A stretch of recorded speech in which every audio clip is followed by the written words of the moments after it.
All right, hello everyone once again. Welcome to Chapter 4, Serving Food and Beverages.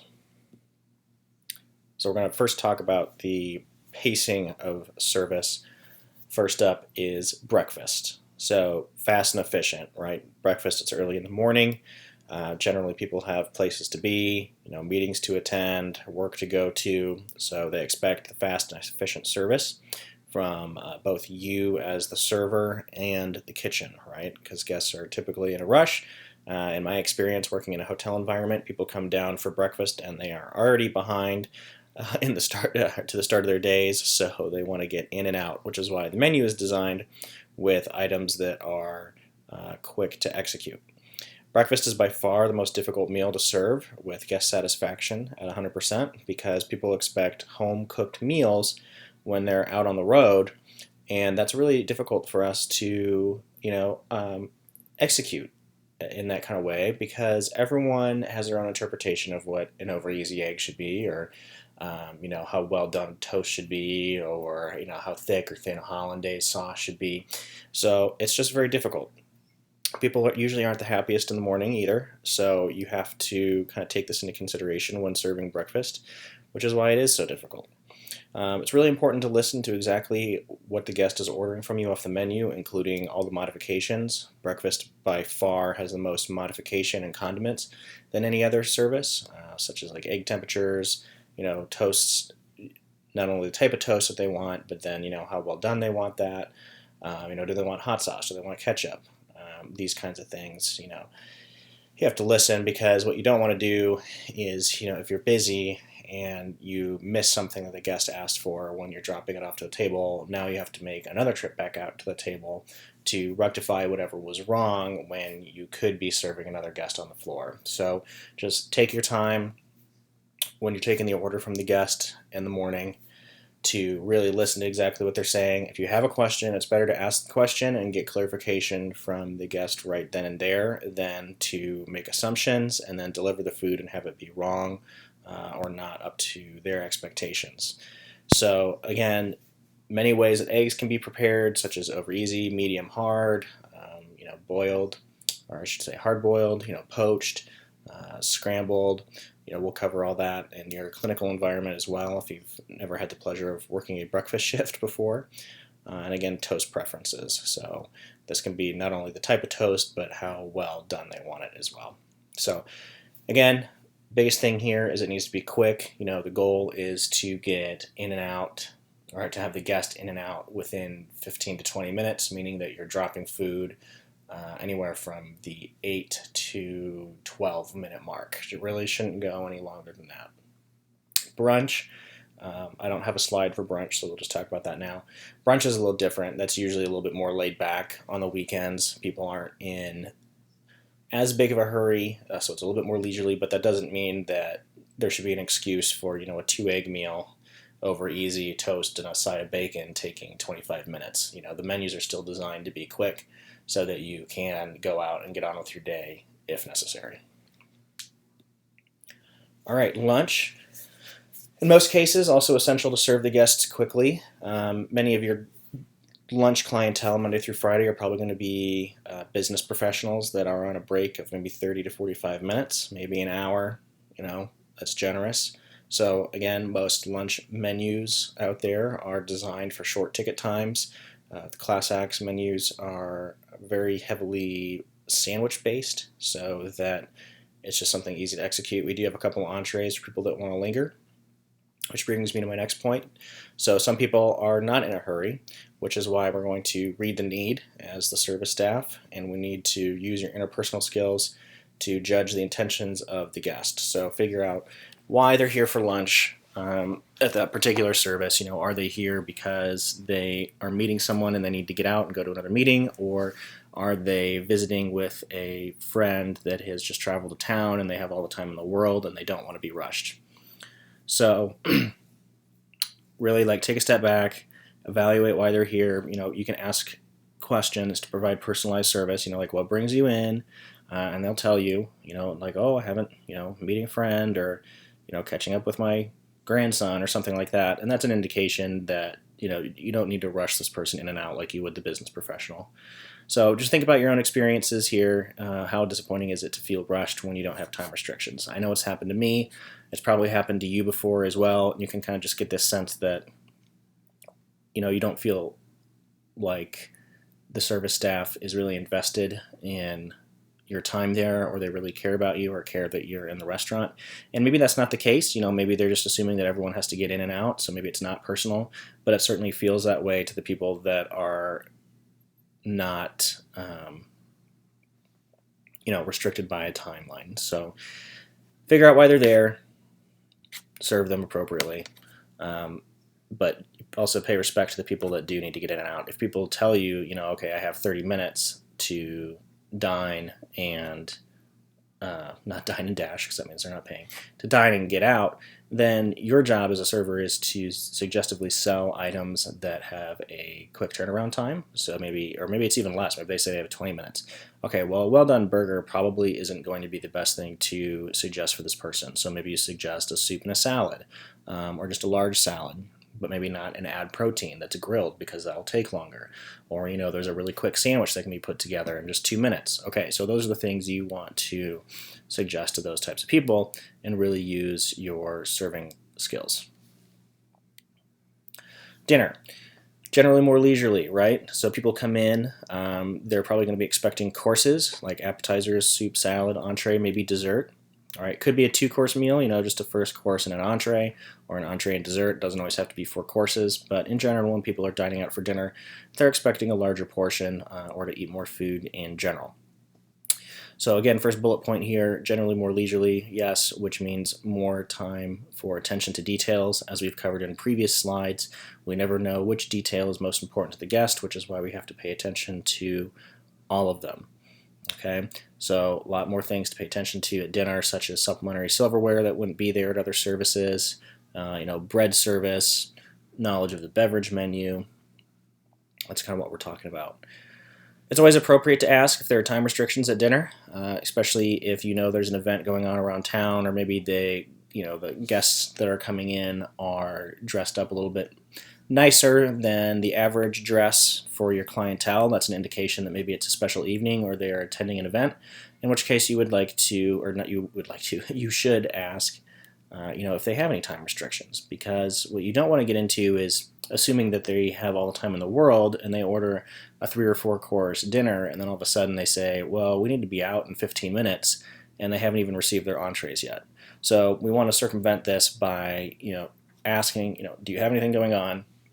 They say, yes, we need to get to the theater by 7:30, so we need to leave here by 7, and then you as a server can have an open, educated conversation with the guest and say, perfect, I know you want to fit in these 3 or 4 courses. We're going to push things a little faster than usual so that we can respect your out time.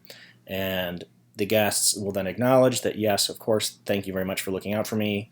And now, rather than feeling rushed, they just realize that you're looking out for their best interests so that they can get on to their next commitment. So, yes, it's always appropriate to ask if they have time restraints. Okay. So, again, aside from knowing the menu categories, such as appetizer, soup, salad, entree, dessert, and how to sell those items, the beverage menu is really going to come to light here at dinner service. I mean, yes, people can order alcohol at lunch and brunch, of course. They're more than capable to do that, and we welcome it. But dinner is where we see a lot more of the alcoholic beverage sales, which means that the servers need to be competent and confident enough to sell those items along with the food items. So, as the guest check increases, what else increases? Letting you self-answer. Their expectations, right? So think about it. You go out to eat and you're mentally prepared to spend a lot of money. Maybe you are trying to, impress a boss, or you're on a date, or you're treating your parents, or so, whatever it is. And you're like, okay, I'm going to go out. I'm going to spend $150 on this dinner. We're going to order some nice wine. It'll be 3 courses. You probably have some high expectations. So put yourself in the shoes of the guest when you're in a serving role and realize, mentally, as they're ordering things and you're bringing it into the system, as the guest check gets up there, dollar-wise, their expectations are going to increase as well. And so you need to be able to deliver that. So dinner's where the guests spend the most money, where you need to read the need the most. Okay, server traits per meal period. I'll read these off and then you can kind of reflect on who you think you are. Breakfast, a morning person, right? That's always important. Someone that enjoys getting up and seeing the break of dawn. Again, excellent listener, going back to trying to figure out exactly how the guest wants their their oatmeal prepared with all the sides of it, the add-ons like nuts and berries and all that stuff. You need to make sure you get all that written down and communicated to the kitchen so it comes out perfectly. Fast and efficient, right? If you have time to lean, you have time to clean. They need to have a strong sense of urgency because breakfast is quick. People are coming in. If they're not coming in, there are tables to bus. Cheerful, right? Cheerful, that really goes across all service periods. But in general, you're dealing with grumpy people that are not ready to start their day, but they're coming down. You're going to deal with the guests that you say, good morning, how are you? And they say coffee and water. And you're like, okay, that's rude. But you remain cheerful and you get them what they need and get them on their way so that they can have a successful day. That is the job of a breakfast server.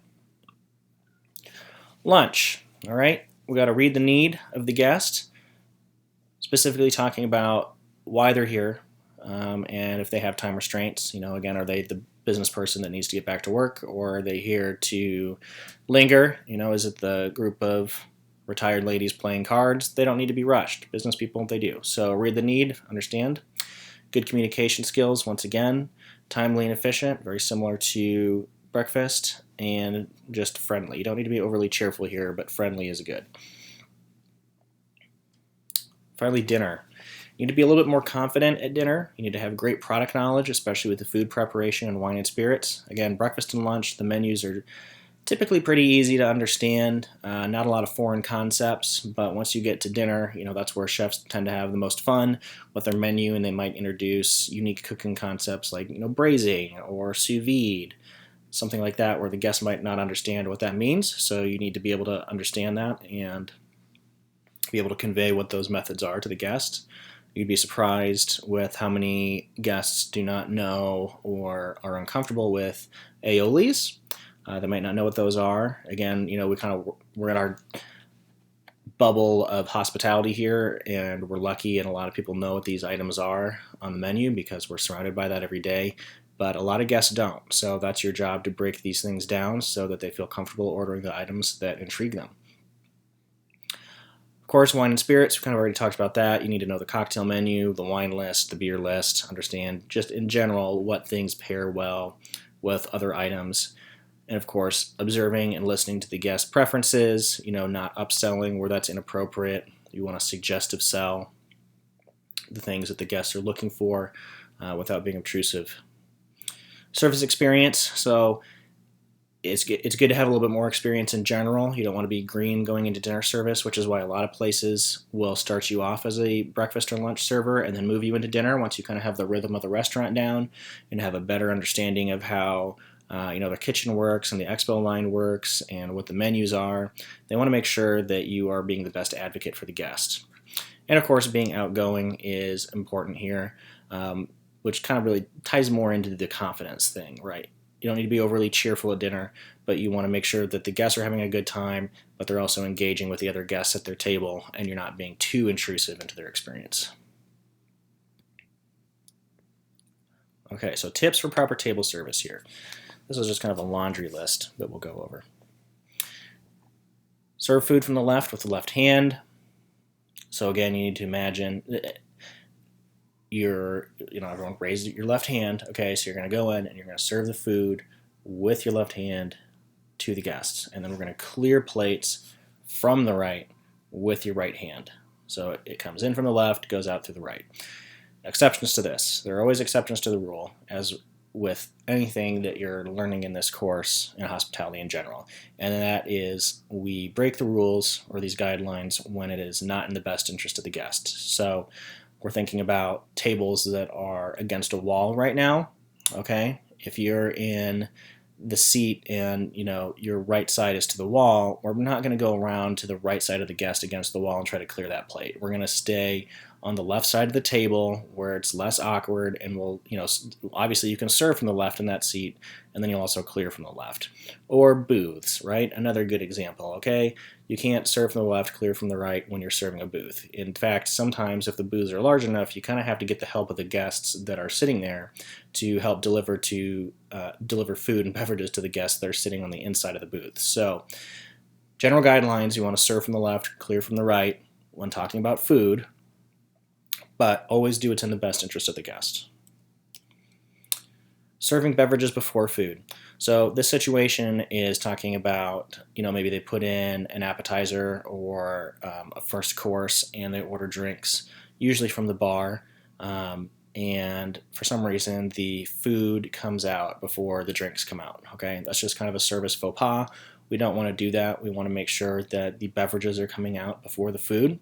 That said, if there is a delay, if the bar is really swamped, we need to be sure to communicate the delay to the guests and ask them if they would still like to get their food out before the drinks, yes or no, and then you communicate that to the kitchen so that they can either speed up or slow down that food order. Okay. Serve all courses at the same time, serving ladies first or guest of honor first. So what we're talking about here is, let's say you have a table of 12, okay, and the kitchen has 10 of the 12 plates up in the window, and they say, go, you can go, run the food, but you don't see the last 2 plates, but you fall for it anyway, and you run the first 10 plates, and then something happens with the last 2 plates, or maybe, the 11th person is served, and then the 12th person is now still waiting on food, and it's been 5 to 7 minutes, and everyone at the big top is waiting for that last person to get their entree, okay? So their food's getting cold, you're huffing and puffing in the kitchen, they're behind on something, whatever it is, you don't want to fall into this rut, okay? You need to wait and make sure that all of the plates for that same table, for that whole course, are up before you run the food, okay? It needs to remain hot or cold, depending on what it is, could be dessert. Wait for everyone's food to be up, and then run it, okay? Again, there are certain situations where, maybe people at the table have asked for someone's food to come out first, like kids, or maybe one of the parties needs to, get going, so they say, just bring this out whenever it's ready. Okay, that's fine. That's a one-off thing that we can deal with. But in general, wait till you see all the food in the window. Don't fall for the old trick of, saying, okay, go, go, go, and then now you're in that situation where you're waiting for food. That's not good. It's rude for the guests, and it looks really bad on the establishment. Check the table setting during each course. Ensure guests have proper flatware.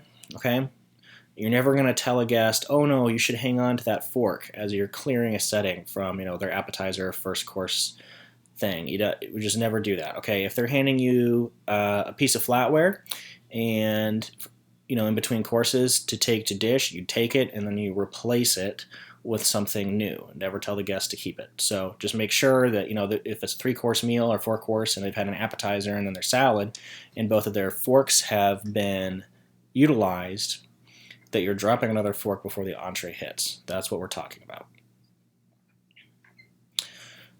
Serve dishes with thumb on the edge of the plate. Never touch the food, right? We'll demonstrate this in the live environment. Where point is, you just don't want to have your thumb in the salad or the pasta or whatever it is. Just make sure you're carrying plates so that your hands are not in the food. Pretty simple concept. Do not serve a cracked or chipped plate. We don't know where the chip is. Probably it's long gone. It's either in the dish machine or it's in the trash, but the guest doesn't know that, right? The guest gets it and they assume that the chip might be in their food. So we will never do that. Always ask for something to be replated. Obviously, the kitchen should be looking for those types of situations in the first place, and if they see it, they should get rid of the plate. But if you see it in the expo window and you're told to run it, you should speak up and say, hey, and sorry for being a pain, but this needs to be replated, because it does. We don't want to serve that to a guest. Serve plates as the chef dictates or with protein facing the guest, right? There's always kind of a way, and most of the time it's pretty obvious. You can tell how a plate should be served to the guest.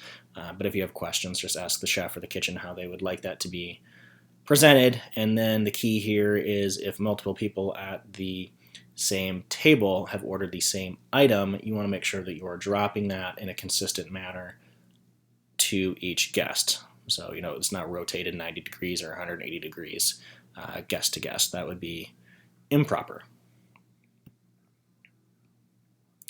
Got some more here. When serving and refilling coffee, leave room for cream and sugar. So in the previous lecture, chapter 3 that would have been, we did talk about coffee service a little bit, but not this one. So obviously if a guest orders cream and sugar with their coffee, you don't want to fill the coffee cup all the way up with coffee, because then how are they going to have room for the cream and sugar? So just use common sense. If they order it black, you can fill it all the way, pretty much to the top, obviously not the rim, but pretty much all the way. If they ask for cream and sugar, leave a good, ½ inch or so off of where you would normally fill it so that they can add that. When serving steaks or fish, place the knife on the right-hand side next to the dinner knife. Demo that in person. Know your restaurant's policy regarding extra servings. Okay, so this kind of ties in with a split plate fee that we'll talk about in another chapter. But if a guest comes in and they get the steak dish and it has a side of potatoes on it and they say, "Can I get double potatoes?" You need to know if it's just okay if you just say yes and then they just put a couple extra potatoes on there at no charge, or what the kitchen may charge for that. Maybe it's an extra $2 to $3 that needs to be conveyed to the guest. Clearing plates. So here's the great debate. Are we going to clear when individual plates are empty or wait for the entire table to be done with a course before clearing? The answer is read the need. In most modern forms of service today, we are going to clear plates as they become finished. So meaning, you have a four-top and seat 1 has finished. They've put their napkin over their plate, or the plate's just empty, all the food's gone, obviously. We can go ask them if they are finished enjoying that. They say yes, and you remove the plate. The other 3 people remain eating. That's what we're talking about, okay? Or you approach the table and say, "Are you finished with this? May I remove your plate?" And they say, "No, I would like to wait for the entire table to be finished." Well, that's your cue at that point, and now you know that you need to wait for everyone else to be done before you even try to come back and remove something off the table.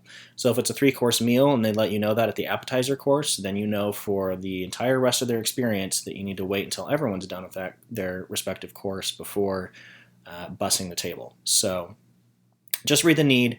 Again, I would say 95% of the time, or even a higher percentage than that, individual plate service being removed, when things are done on an individual level, is completely fine and acceptable. Generally, it is the older generations that are less comfortable with this and ask for you to wait until everyone has finished dining. So just read the need. Clear all dishes and glassware not in use, bread service, and condiments before serving dessert. So dessert is its own course. So just as this bullet point says, anything that's not being used for dessert needs to be removed off the table. So the bread basket, the B&B plates, the butter knives, the butter ramekin, anything that was related to the entree course needs to be removed. All they should have is a dessert fork, dessert spoon, their napkin, and whatever they're drinking. That's all that should be left on the table. Crumb table is necessary. We'll demo this in training week if you haven't already seen it. This is definitely a fine dining practice. There's a little crumbing knife that you'll use to scrape crumbs off the table to keep it nice and tidy. This is an older piece of etiquette that is not as widespread as it used to be. Keep water glasses full, okay? One of the top, I think it's in the top 10 peeves of restaurant diners I've read. There was a study on this. Water falling empty, right? You got to keep the guests hydrated. It's an easy thing. It's a free service. So we need to make sure that if you see the water glasses are falling below half, that you're going around and refilling those. Service recovery. All right. For those of you who have had serving experience or management experience in front of house operations, you know that this is kind of a piece, not a piece, but it's a way of life. service recovery you will have opportunities to perform service recovery no matter where you go. Front desk, front of house, sometimes even back of house. If you work in the hospitality or service industry, you're going to have to perform service recovery at some point or another. So it's better just to understand the possible situations and what to do, and not, be afraid to confront it when the opportunity arises. So we have some examples here that we're going to go over and what you should do. So food is not up to expectations. The guest is always right. Are they, though? The answer is no. The guest is not always right, but it is our job to make them feel that way and lead them to a resolution. So this one's pretty vague, okay? So if someone just says food is not up to expectations, you need to figure out what exactly of that item is not up to expectations. So you don't want to have a knee-jerk reaction and just say, oh, I'm so sorry, let me go fix that for you, and then you get to the kitchen and you're like, well, wait, what's wrong? Then you have to go back to the table again and ask. So just slow down. The key here, someone's mad or they're upset or they bring something to your attention. You just need to remain calm and really listen to exactly what they're saying, because they're going to tell you how to fix it, okay? So dive in. What's not up to your expectations? Okay, my side dish is cold. Great, let me get you a new one that's piping hot, okay? Easy peasy. Cold or undercooked. This is easier than the next one, which is overcooked. So let's talk about cold or undercooked first. What we can do is we can offer to, of course, either heat that up or refiring it would maybe be extreme in this situation, but we can take it back to the kitchen and get it heated up or cooked to the correct temperature if we're talking about a protein. Overcooked, that one is definitely more difficult. At this point, if they want it to be remade, it has to be refired. You cannot turn a well-done steak back into a medium steak. It is just impossible, right? Whereas for the above bullet point, you can turn a rare steak into a medium steak. So overcooked, this one, you're going to offer to remake it for the guest, and if they don't want to do that, then we're looking at either maybe a free dessert or a comp of the item. Portion size is too small. First, you as a server need to establish if it is too small. Okay, so we hope that you, as the last line of defense from the food leaving the kitchen to the guest, would have looked at it and said from the beginning if it was too small before it even hit the table. But if it is, then you can apologize and you can go ask the kitchen for a larger portion size, and the house will just eat that. Otherwise, you need to try to suggest something else on the menu for the guest to eat. Perhaps you're running a tapas menu and the guest didn't realize that they were ordering something very small, which again should have been up to you, the server, to let them know, hey, just want to let you know the portion size, it's pretty small on this, not sure how hungry you are. So my point here is this one should really be caught in advance, okay? But if they're still complaining and you've done your job and you've explained that it was a small portion size to begin with and it looks like the correct size coming out of the kitchen, then you can apologize and then suggest something else on the menu that may help fill them up. Order is wrong. This one does tie in with the first bullet point, not up to expectations. You just need to understand what of the order is wrong. Maybe there are certain components that are incorrect, or maybe you are just literally handing them a completely incorrect plate. They asked for the pork chop and you are trying to hand them a steak. So just understand what is wrong so that you can fix it. Baby bottle. Follow your local house policy on this one, but in general, you don't want to make someone feel awkward or inconvenient for asking to heat up the baby bottle. Again, they are giving you business and they are bringing their family or their young family members with them, which is fine, and you want to retain that business. So some people won't let you do that because they consider, or some establishments won't let you heat that up in the kitchen because they consider it to be like a health code issue. They don't want whatever germs may be in, on the bottle to spread to the line or whatever it is. So there are a couple options here. You can either heat it up in the microwave, or another option, if that's not allowed, would be to get a bucket of hot water and then put the baby bottle in that for a couple minutes, and that'll bring it up to temperature just as well as the microwave would. So there's always a workaround there, but you don't want to just say no and make the guest feel alienated, because then they're not going to want to come back. Allowing children to wander the floor. Okay, so we got to get them wrangled in. Children are, I almost just said children are a hazard. I'm sorry, I love kids. Children wandering the floor recklessly are a hazard, not only to other guests, but you as the server. Okay, you need to imagine carrying a tray, even a small tray or a large tray with beverages or food.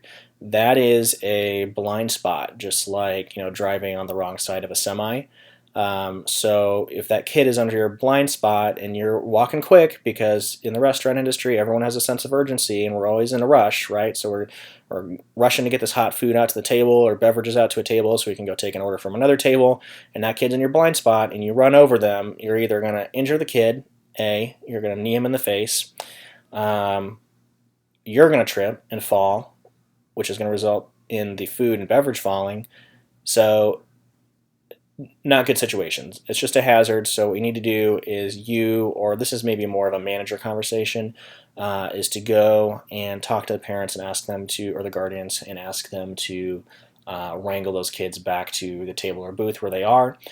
This is a good opportunity to offer something like a coloring book, or with some crayons or something like that, or ask the parents or guardians if they have any activities that can keep the kids occupied. Or another option would be to get their food out first, which is something that you should always do with kids anyway, or at least we do. We'll always ask a table that has young children if they would like the kids' food as soon as it's ready, because what you'll find is if the hungry kids that are squirmy and impatient and annoying get their food, they will calm down, they'll be happy, and then they'll be tired and maybe even fall asleep later on. So by taking care of the kids, you're taking care of the parents.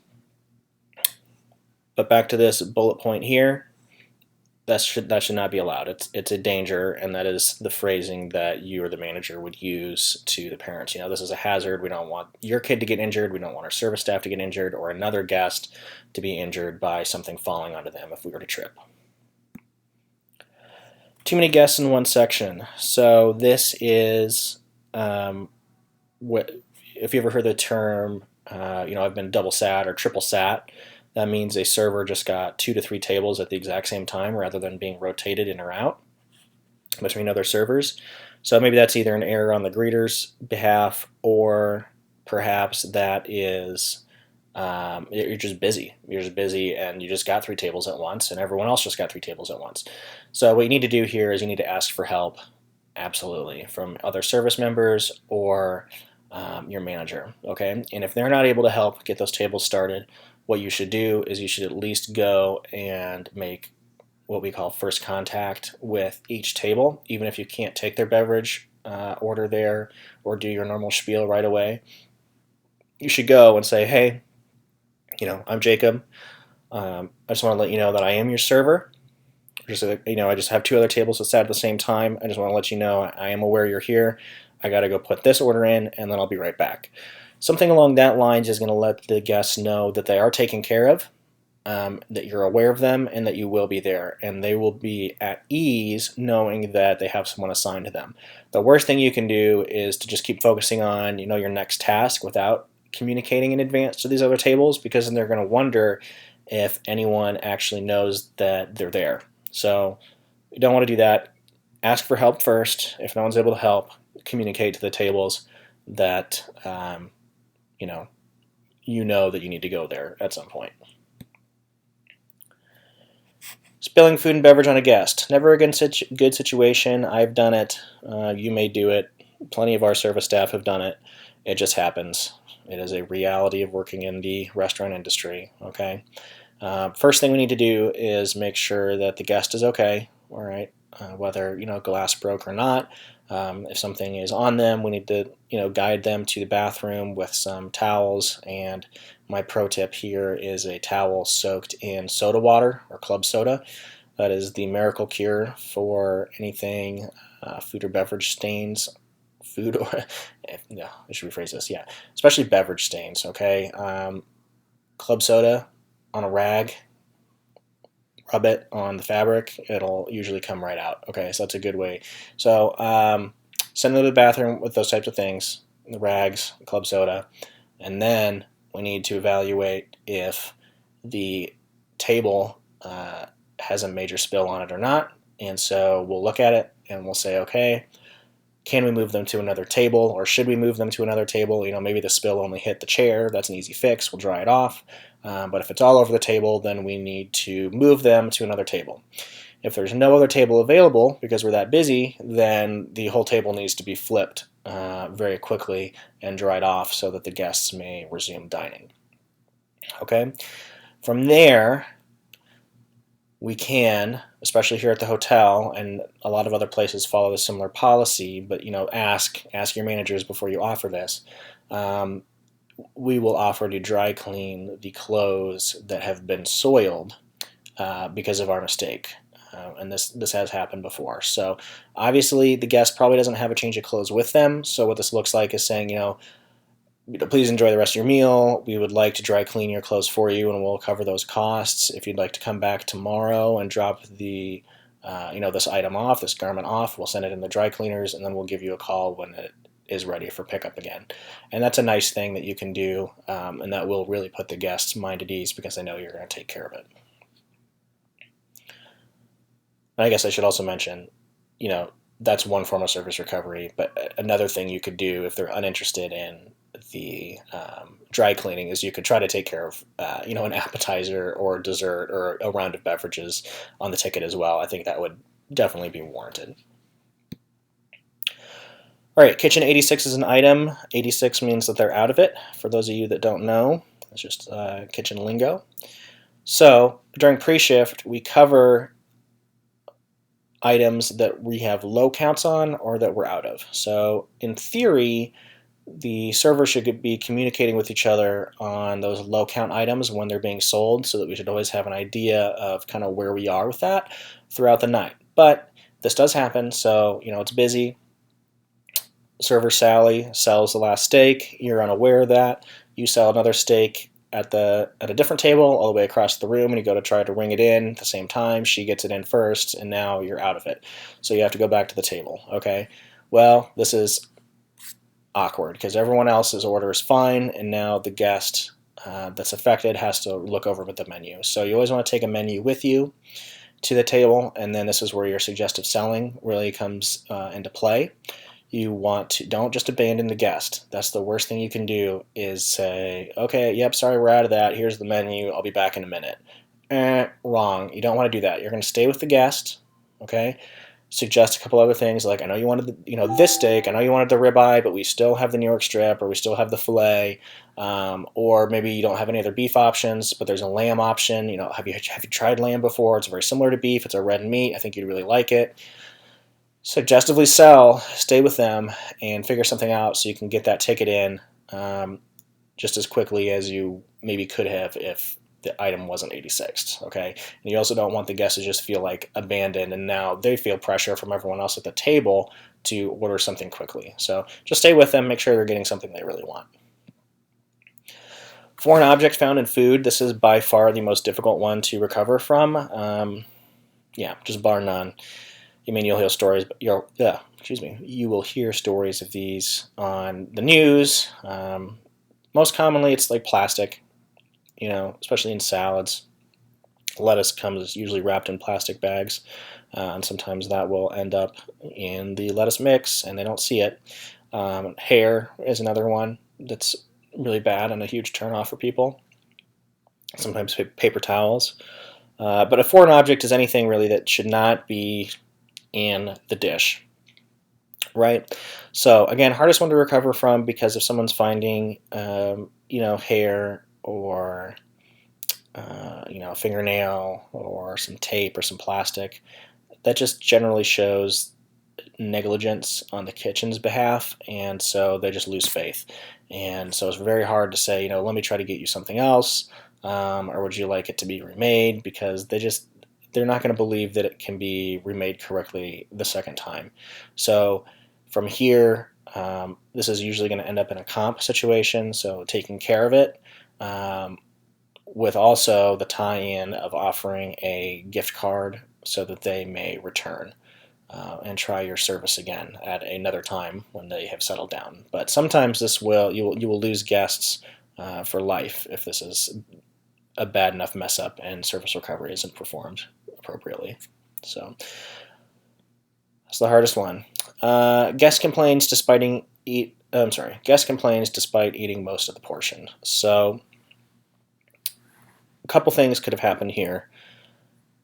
One, you didn't perform a 2-bite check, and so they just continued to eat despite not liking it. And then as you're presenting the check, the guest says, this was not good at all. Okay, that's a bad situation. This is why we do 2-bite checks. So if you're not able to get to the table and ask how they're enjoying their meal within the first couple bites, after it's been delivered to the table, you need to ask your manager or someone else to go do that, so we can try to catch these situations, right? So, because if it's not up to their expectations at the beginning, we want to fix it then. Okay, so that's the worst possible way, is for you to just ignore the table, then find out at the very end of the meal that they didn't like it. Okay, in that situation, we're going to probably take care of whatever they were eating.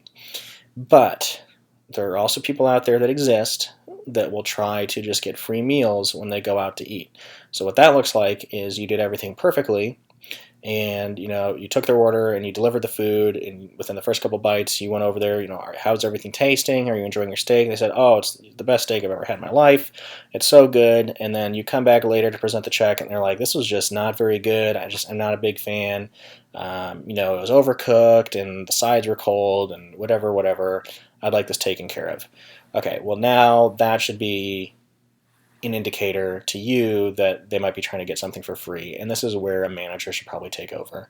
And let me sidebar on the whole manager involvement for service recovery. My theory, and it's okay for everyone to have their own theory, but my theory is if your service team is strong enough, they should be able to handle most of these service recovery issues themselves, because they're the ones that have been dealing with the guests from the first place. And sometimes I think it is worse for a manager to come over to a situation where it's not warranted, because then the guest will feel that the issue has blown up bigger than it needs to be. Okay, but there are certain situations like this one, whereas if you feel the guest is trying to take advantage of the restaurant, the manager needs to get involved. Okay, foreign object in food, that's one where the manager maybe needs to get involved. The children, that's a manager conversation. Anytime that you feel that your tip or gratuity is going to be negatively affected, that is when to get the manager involved. Otherwise, I believe that the service staff members should try to recover themselves without escalating the situation further. So anyway, the manager will get involved, and our policy, or at least my policy, what I believe in, is that if the food wasn't good to eat here, we're not going to give it to them to go, so we can take care of it. But if they're saying, it wasn't good, they ate most of the portion, I'd still want the rest of it to go, or can you get me a new one to go? We're just going to say no to that. We're just not going to. We're not going to humor that request in most situations. And maybe it's a repeat guest and they come back the next week and try to do the same thing, and then now you're in a situation where you maybe need to ask the guest not to come back to the restaurant, which does happen. Leaves without paying. So this is called Dine and Dash. This is a manager situation for sure, okay? Maybe they are trying to dine and dash. Maybe they're leaving without paying because they thought something went so wrong in their service experience that they just stormed out of the restaurant, which is why this is going to be up to the manager, because they're going to decide whether or not to let it go, or if they should chase after the guest and try to have a conversation about what happened, or that is called theft, and they can press charges. So lots of different things can be at play there.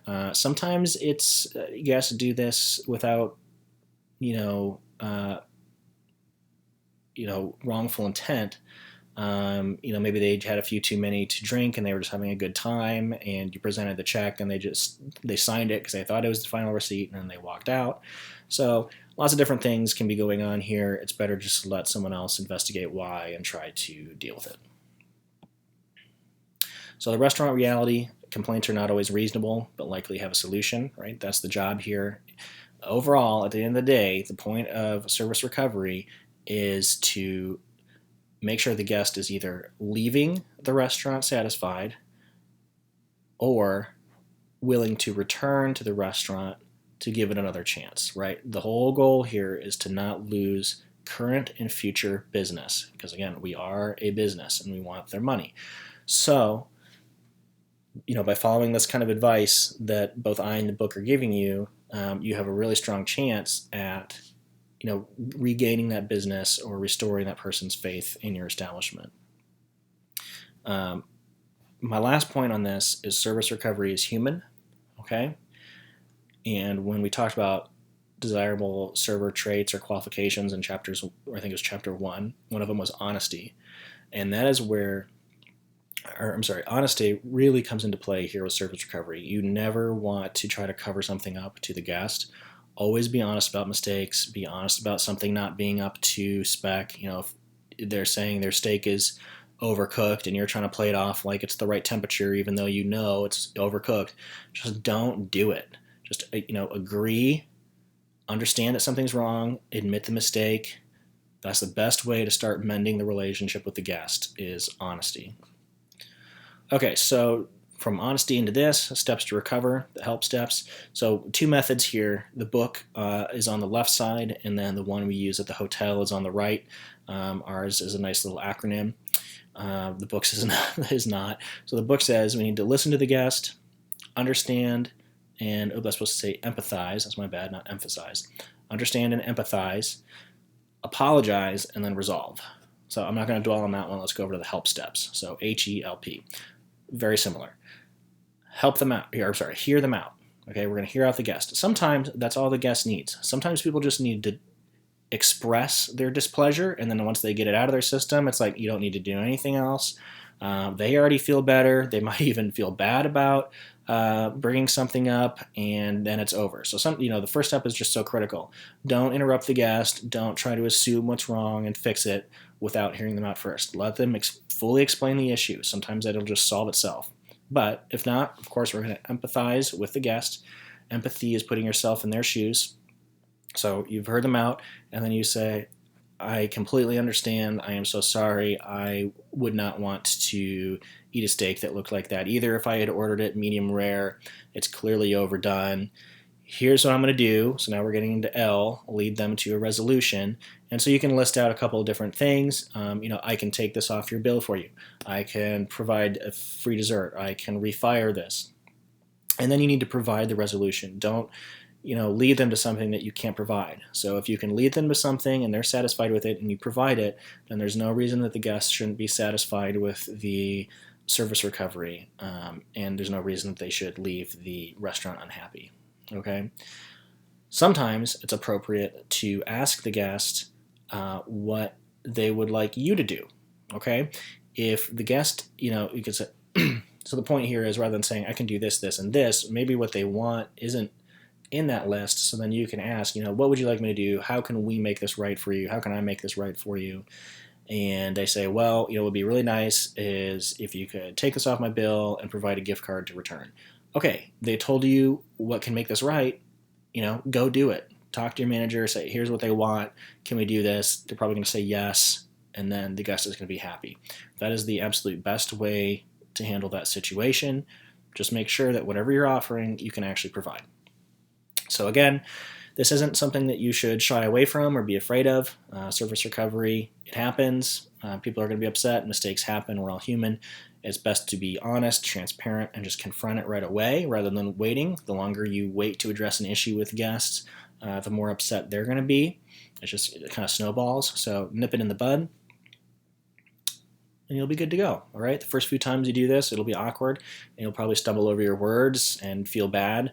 But the more you do it, the less personal it becomes, and it's more of a business interaction, just making sure that the guest is happy. So you won't have or be expected to do this in your clinical environment. If something's going wrong, our professional staff will handle that. You may be asked to shadow, but in no way will you be responsible for handling service recovery in the live environment of the Class Act, so you don't need to worry about that.